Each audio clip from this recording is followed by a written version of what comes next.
I wanted to come on here and share my biblical testimony with everyone, so if you're feeling lost or broken right now, please stop and watch this video. Ever since I was a little girl, I was raised up in the church, so I knew who God was. I believed in him. I believed that he died on the cross for our sins, but I just never grew that close relationship with him, so I never got to feel all of God's love for me. And when I was 12 years old, my father passed away, and this was one of the hardest times in my life. I faced so much depression and anxiety and suffering, and I just thought that I had to hold in all my feelings and emotions, so I never got help with it. I thought that I had to show the world that I was strong and that I was going to be okay, even though I wasn't. During those times, I completely lost myself, and I just started finding hope and happiness in so many of the wrong places, whether it was boys, and always thinking that I had to be in a relationship and lust just to fulfill that missing piece of my father that I never got to have. And you know, this really broke me. My biblical testimony part 2. And I remember the thing that hurt me the most is the fact that my last words to my father was that I hate you and to never talk to me again, because we had gotten in an argument shortly before then. And I just didn't think ever that those would be my last words, and I just took him for granted. And shortly after then, me and my family, we had found out that we're moving across the country all the way to Alaska. And I was so nervous and I was so scared. I had my pastor pray over me. And keep in mind, she had no idea what was going on in my life. And she told me, Harley, God is bringing you to a place of isolation so that you can build your relationship with him and you can become closer to him without any distractions. And I remember in that moment, I just fell to the floor and I felt so much happiness and hope again, and that everything that was going to be okay. And I was just filled with joy and overwhelmed. I didn't know what to say, I didn't know what to do. I was just pouring out, crying to God. My biblical testimony part 3.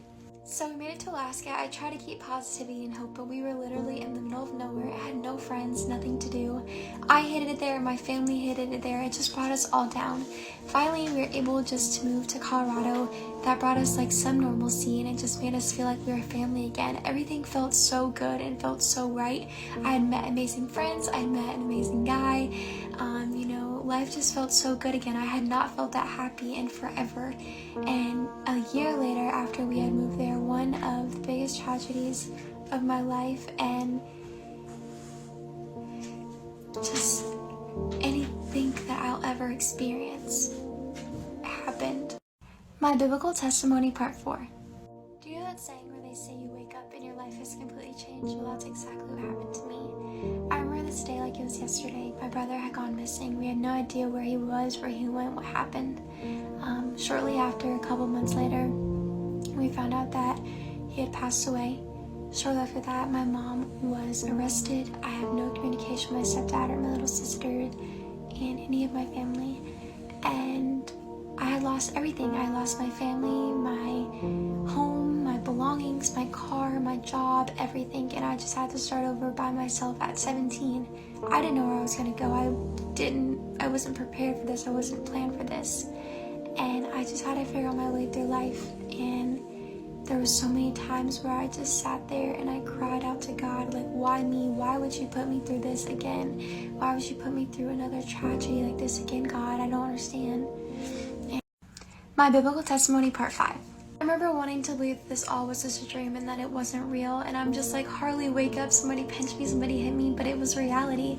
It was all over news headlines, it was broadcasted all over the world. I was facing cyberbullying, and I didn't know what to do. I didn't get help, I didn't ask for help, I didn't go to therapy or anything like that. I just took all the evil things of this world, and I just thought that it would bring me happiness, but it only brought me happiness in that moment. I would still wake up and I was still facing that same problem, and I was just filled with so much sorrow and sadness. And I just remember standing in the mirror and looking at myself and having no idea who I was, because I was so far from God.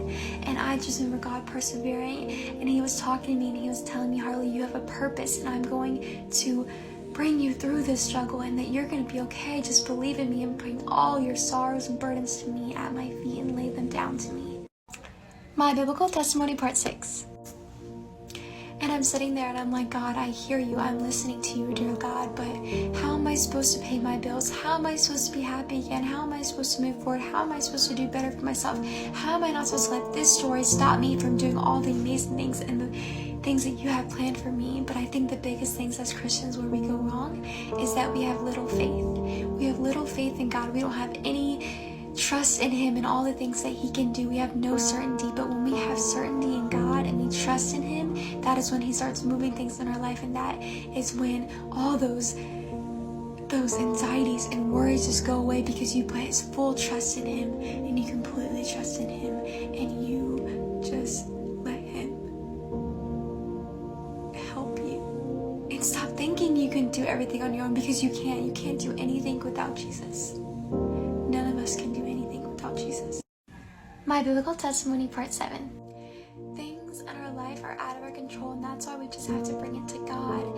And I want you guys to choose with me. Stop letting all these bad things that are happening in your life affect you and affecting who you are and who you can become, and fulfilling that purpose that God has for you. Stop wasting those gifts that God has given you, and just give all your love to him and follow him and be obedient and have faith in him, and just fill yourself with prayer and the love of God, everyone, because I'm not done writing my story and you're not done writing your story, and I believe in you, and I just want to fill you with God's love, and I just want to show you all the amazing things that he can do in your life.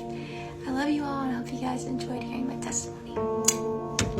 Drop it.